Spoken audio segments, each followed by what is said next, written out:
Hello beautiful people, welcome back again to my YouTube channel. Thank you guys for always stopping by. To my new subscriber, you're highly welcome, and if you have not subscribed, turn on the bell on in case of any time just upload any video, any update, you will be the first person to notify. And please don't forget to like, share, and also leave your comment in the comment section down below. God bless you so much. Yes, my wonderful people, I don't still come back again with another gist. They say wahala be like bicycle for real, my people. They say love is blind. Like this particular guy, one of the see so, you own and love is blind. Well, before I'll go into the detail, make una first watch this particular video and I will come back. This guy, what he doing? He need to be flogged with. Abba, my people. Some people they this life, some people they just mumusha. I don't know the kind love way they do there. I don't know the kind whether na love is blind. I don't know, my people. Where make una watch this video. I'll still come back again.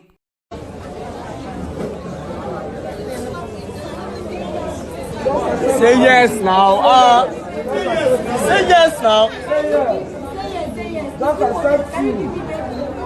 What do you want? Like, are you okay? Stand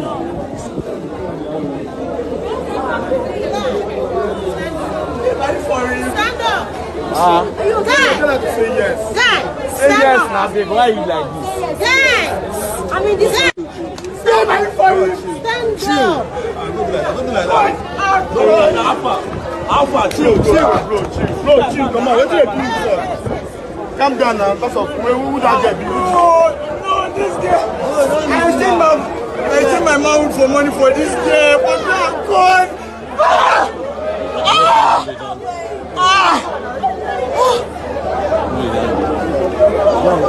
Betty, God, where me? People, una see way why I say love is blind. Because of a lady, this guy go use in cassava they do money because of a woman.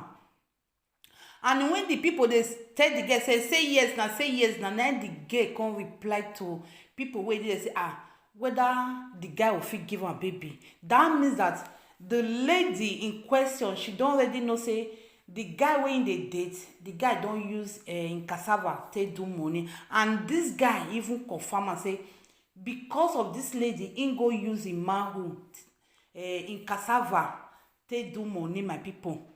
It's you're so bad. Which kind of love will come motivate human being like this grown-up guy now come say because of love go use in cassava they do money because of a woman? Haba, my people. Which kind dirty love can be all this one? Which kind dirty love can lead this guy go use in cassava they do money because of a woman? And it's like the girl in question, the lady in question, it's like she herself no say in guy when they date, if he be say they plan am together, say the guy go tell am say may he use cassava take do money so that may everything for the go well. Abba, my people. Nothing wey person no go see for that country, that Naija.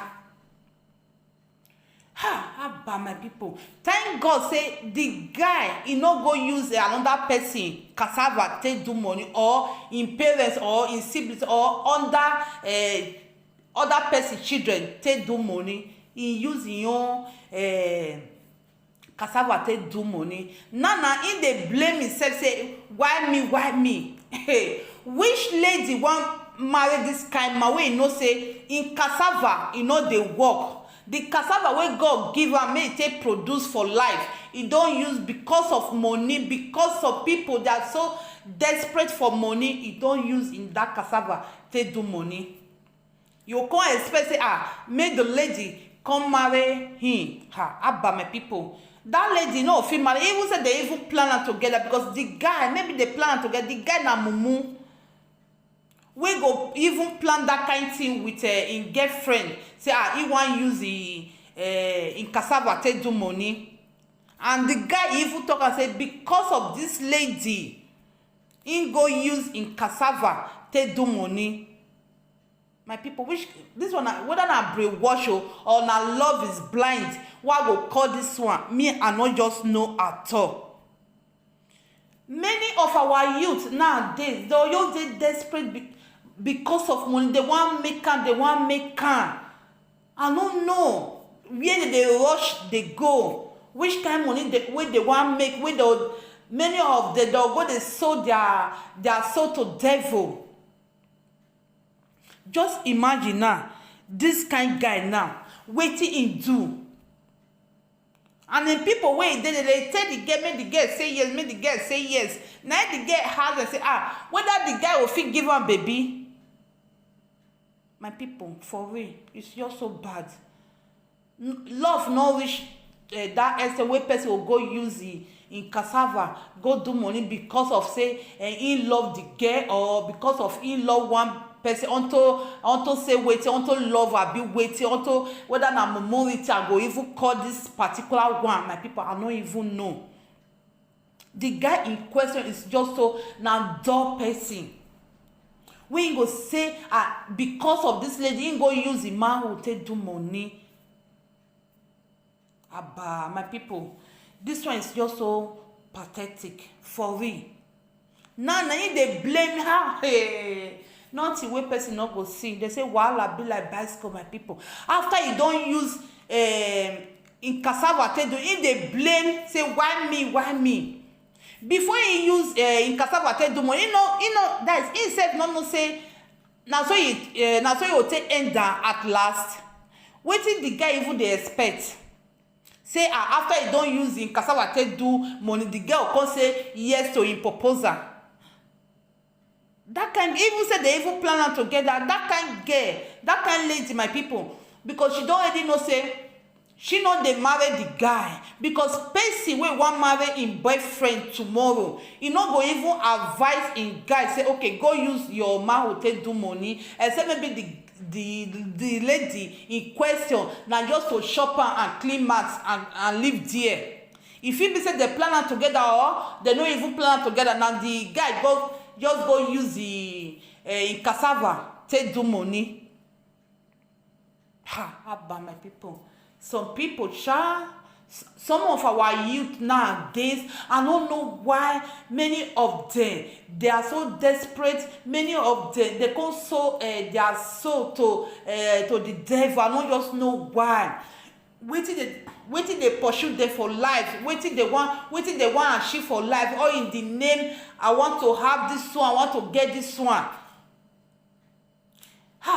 If person no see achieve all those things, all those wealth, all those big cars or mansion, my people, that one not mean say that is the end of life. Life still goes on.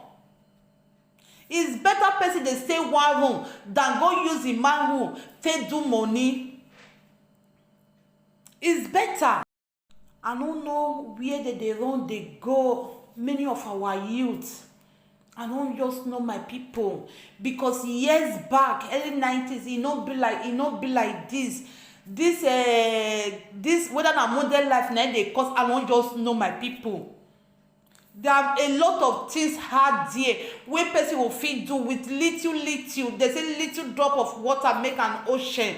They not just want wait, they don't want just exercise patient. No, they just want to make that money, that quick money, and see wetin that quick money lead this guy to now. Because of he want get that lady by all means, he go use in cassava take do money. And you come expect maybe the lady will come marry him unto waiting, say waiting. And the lady in question, she herself no say the guy when they date for so many months, or be years when they date together, the guy don't the lady don't already know say the guy don't use in cassava take do money. If not, the lady for not even they tell people say as they propose to her, so whether the guy will feel give her baby. My people, it's just so bad the way a lot of people they sow their heart to devil. It's just so bad. Well, my wonderful people, let me leave you guys, please. It's not by all means that you must surely achieve all those expenses in life. They say rest of mind is better, for real. They say a little drop of water can make an ocean. Make una stop all this I want to achieve all these things by force. I want to achieve. No, that is not the end of life, my people. Well, let me leave you guys for now, and then see you guys on my next video. Please don't forget to share this video, like, and also leave your comment in the comment section. Remain blessed. Bye bye. Ciao ciao.